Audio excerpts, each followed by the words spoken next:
Hey, how you guys doing today? This is Colin, also known as C White IT on YouTube, and today we'll be working on the bin eater 8-bit computer program counter. So I think the first question that comes to mind is what exactly is a program counter? Well, a program counter is a binary counter and it's a register and it keeps track of the memory addresses for each location in our random access memory, and it provides them with an execution sequence for our CPU. So as stated earlier, we have our program counter, and this is our program counter here. And then our previous video, we built our random access memory module and then our memory address register for our random access memory. So like I said, these will be considered to be our instructions. This is our memory address register, and all our program counter does is it puts the locations from our memory address register in a specific order here, and that's the order of execution for our CPU. So here's our program counter. What we have here is our 74LS161, and this is going to be our binary counter. Here's our count enable on these two pins here, pin 7 and pin 9. I'm sorry, pin 7 and pin 10 will be our count enable. And if we bring our count enable low, we'll no longer be incrementing with each clock pulse, and we take it back high. We'll start incrementing again. Here's our load signal. This will allow us to bring inputs from our bus or a specific memory address from our bus. And then these are the LEDs that show exactly what we have stored in our binary counter. Now, if we move over here, we have our 74LS245, and this is going to be our tri-state buffer, and this allows us to send values out to our bus. If we bring this low, we can see that there's nothing coming from our 74LS161 to our 74LS245 to be outputted. And that's because this one is active low. And when we go back high, you can see that those LEDs are starting to light up again. Next, we have our clock signal.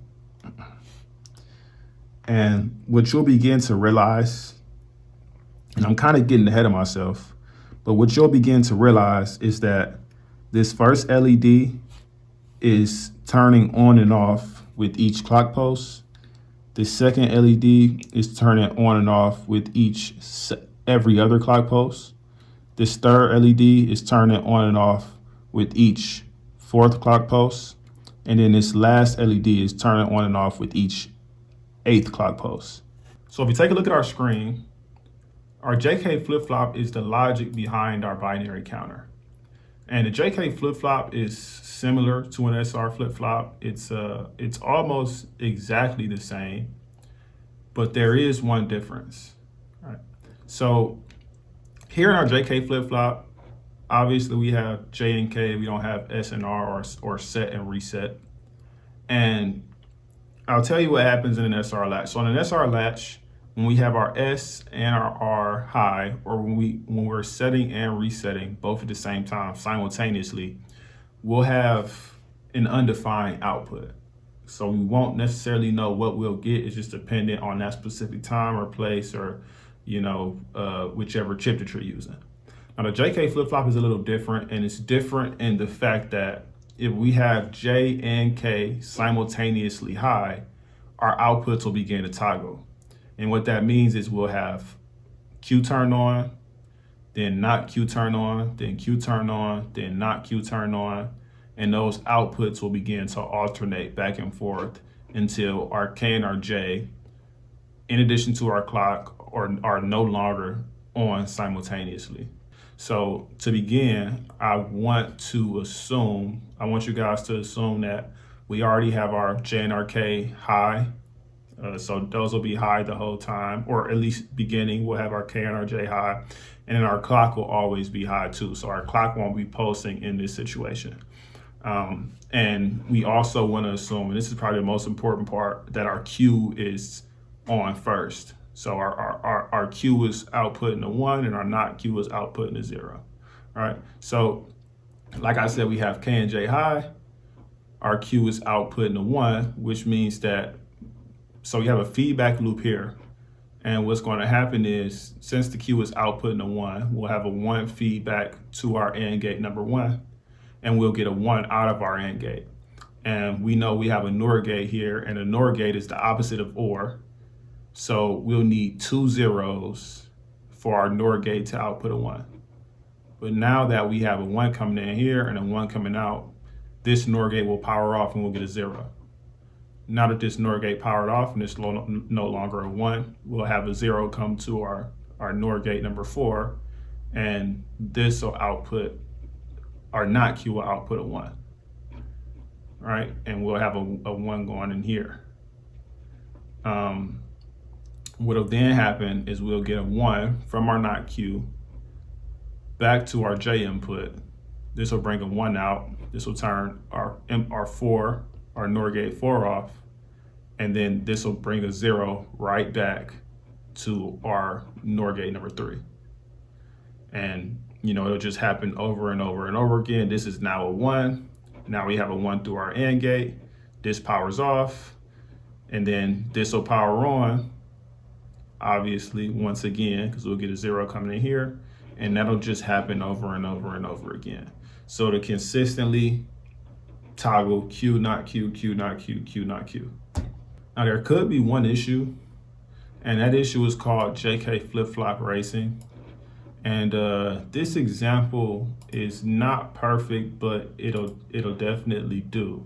All right. So the thing with JK flip-flop racing is you may have a clock post, or even if it was just like the rising edge of our clock post, here it's the whole clock post. And then this right here would be our JK flip-flop, this blue line, or these blue square waves will be our JK flip-flop, and this will be our clock. And within our clock post, or within the rising edge of our clock post, our JK flip-flop won't just alternate values one time. It'll change multiple times within one clock post. And we can't make an edge detector small enough to we can't get an edge detector short enough so that our JK flip-flop will only alternate values or toggle one time. And that's a problem because it's not, you can't always determine what the value will be after the rising edge of our clock post. So if we start low and you go Q is outputting, and now not Q is outputting, and this was the end of our clock post, we're kind of in the same place that we started, or maybe it could alternate, or it could toggle 1, 2 times, and we could start in the off state and then finish in the on state. But it's just, there's no way to really know exactly what we'll be getting. We don't know if it'll toggle 1 time, if it'll toggle 2 times, 10 times, 10,000 times. Like it'll toggle multiple times within a single clock post, and that's not reliable for us. So one solution to that issue, to JK flip-flop racing, is a master Sleigh JK flip-flop. Here I have parent-child. So you can think of this JK flip-flop as our parent flip-flop, and then you can think of this as our child flip-flop. And the way this, well, number one, this solves our problem because it only allows our flip-flop to change states or toggle once within a clock post.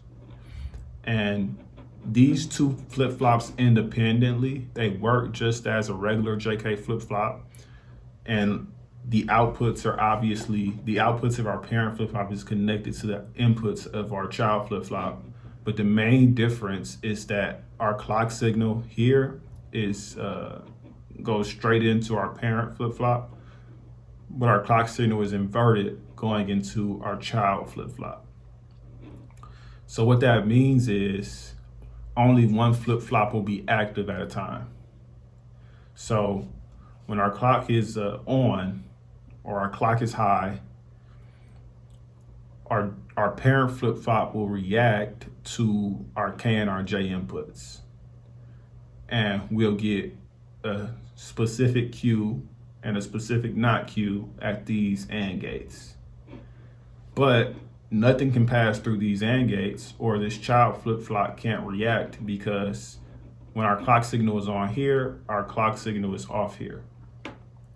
So once our clock signal finally turns off, then this will be a 1, and we can get our new outputs, our new Q and our not Q outputs.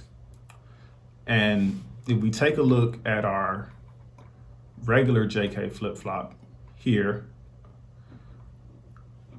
there was nothing stopping our outputs from going back and changing the values of our AND gates at our input, which means that the value could almost instantly change, because soon as we got, say, a 1 outputting from our Q, it would instantly shoot back to our input AND gate and then switch it off at this NOR gate, because we would get a 1 instead of 2 zeros. The main difference here is once we get a 1 here at our Q, at our output, it won't shoot back to this AND gate number 5. It'll loop all the way back to our AND gate number 1. But this one may not be active, while our parent flip-flop won't be active while our child flip-flop is active. So it can't automatically affect our outputs, and that is because of our clock signal, put simply. So that is a JK flip-flop, that is JK flip-flop racing, which is our problem, and then our solution is a master-slave, parent-child, primary, secondary, whatever you want to say, JK flip-flop. So now that we understand the inner workings behind the JK flip-flop, we understand racing theory, JK flip-flop racing, and we understand what exactly is a master-slave JK flip-flop, we can now think of our binary counter as 4 master-slave JK flip-flops with the clock signal connected between each of them.